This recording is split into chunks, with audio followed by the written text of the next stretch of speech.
Viagem na eletricidade.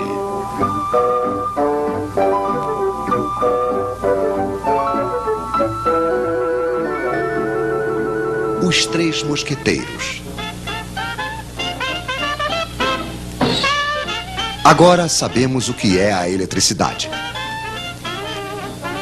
Entre dois fios, liga-se um gerador. Dentro de um dos fios, temos elétrons demais. Dentro do outro, falta.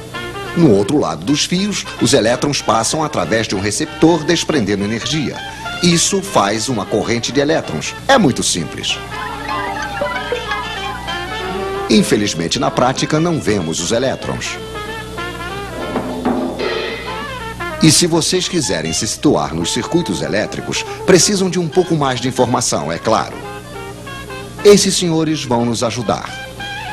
O gerador cria entre os dois fios uma diferença de potencial ou tensão.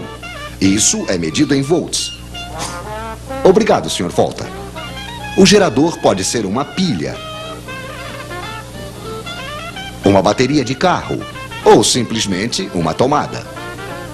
O receptor pode ser uma lâmpada, um ferro de passar, um radiador elétrico, enfim, uma quantidade de aparelhos mais ou menos potentes. A potência se mede em watts, em quilowatts. Obrigado, Sr. Watts. Assim que o receptor é ligado ao gerador, uma corrente passa e não se precisa ser diplomado em eletricidade para compreender que se ligarmos uma lâmpada 2 vezes mais potente, vai passar uma corrente 2 vezes mais intensa. Isso supondo que a quantidade de volts não tenha mudado. A intensidade da corrente se mede em amperes. Poderíamos medi-la, é claro, mas não é necessário. Conhecemos a voltagem. Está escrito nas pilhas ou nos contadores. Conhecemos a potência, está escrita nos aparelhos. Basta fazer uma pequena divisão. Intensidade em amperes igual a potência em watts dividido pela tensão em volts. Por exemplo, quanto passa de amperes dentro de um radiador de 1500 watts ligado em uma voltagem de 220 volts? Pois é, passará 1500 dividido por 220, que é igual a 6,8 amperes, se não tivermos errado, é claro.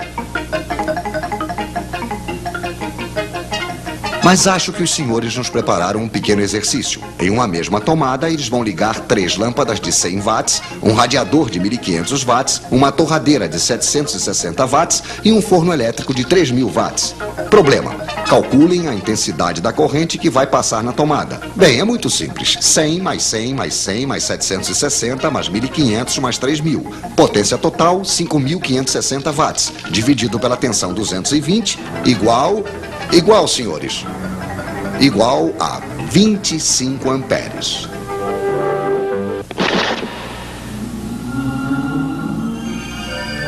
Pois é, não passou absolutamente nada. Ou antes, passou tantos amperes que os fios esquentaram, o isolante queimou, a corrente contentíssima, claro, passou diretamente e houve um curto-circuito. Os nossos senhores não conhecem o disjuntor. O nosso radiador esquenta por quê? Porque no interior, a corrente passa em um fio que tem uma certa resistência. Para a resistência dos receptores, precisamos de um quarto mosqueteiro, o ohm, que se escreve ômega. Obrigado, Sr. Ohm.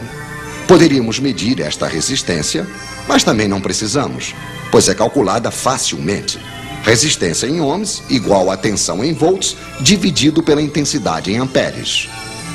O seu radiador, que deixa passar uma corrente de 6,8 amperes, terá uma resistência de 32 ohms.